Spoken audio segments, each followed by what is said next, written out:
And there's a fellow over there in Germany by the name of Grimm who tells pretty much the same tale. But I know Jack, and I know for a fact this story is true. Now, it all started out one day when Jack's pa sent him outside to chop some kindling wood. But Jack, he weren't chopping no kindling wood, he was just piddling around. So his mom came outside to have a talk with him.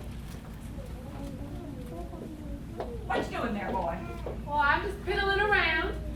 Well, now, your pa sent you out here to chop this kindling wood, and he expects you to chop it. Well, if Pa wants his kindling wood chopped, then he can chop it himself. Now, that is no way to speak to your ma, and it is certainly not a way to speak to an old mountain ma like Jack's I'm ma. gonna give you 3 weapons, boy, and the first one is for sassy. The second one is for not chopping that kindling wood. What's the third one for? Cause I know you, boy. And you're gonna do something bad when I'm not around to see it. That made Jack so mad, he went on inside the house. He climbed up in the loft and put on his fanciest French hunting shirt and his finest pair of breeches. He jumped down out of the loft, went over to the fireplace, got some cornbread and some buttermilk, and he left that house and said, I'm leaving this place and I ain't never coming back here as long as I live. I'm leaving this place and never coming back here as long as I live. And down the road he went. Well, now, I don't know about you, but when my boy Jack gets mad, he can walk a powerful distance. And walk he did. Like, he climbed up mountains. He went down in hollows. He crossed a couple of streams. And it weren't long before my boy Jack, he was lost. Now, being lost is bad enough, but being lost by yourself, now that's scary. Which is then he come upon this oxen off in the distance, just a moo. And along came the sorriest, most pitiful looking oxen Jack had ever seen. Well, hi there, old oxen. How are you today? Not so good. Why not? My master says I'm getting too old to plow the fields, and he's gonna knock me in the head and get shot of me. Moo. Oh, that's awful. I'm running away from home. Do you want to come with me? Moo. And down the road they went.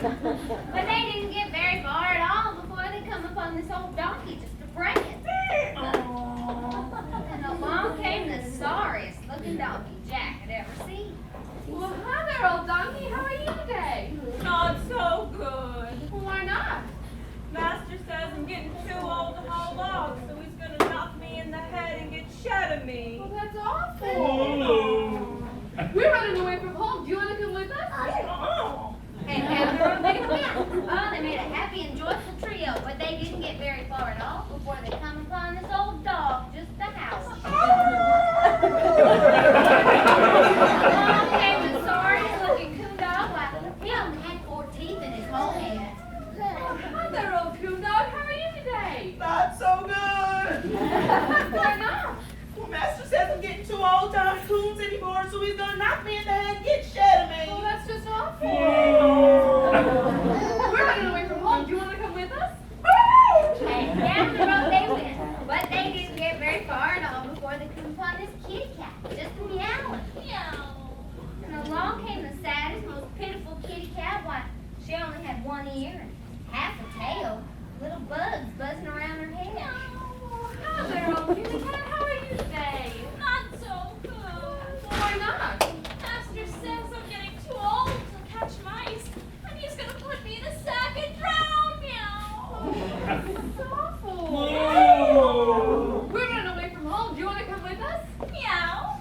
And down the road they went. Jack and a whole pack of happy animals. But they didn't get near his feet before they come upon these roosters just a crowing.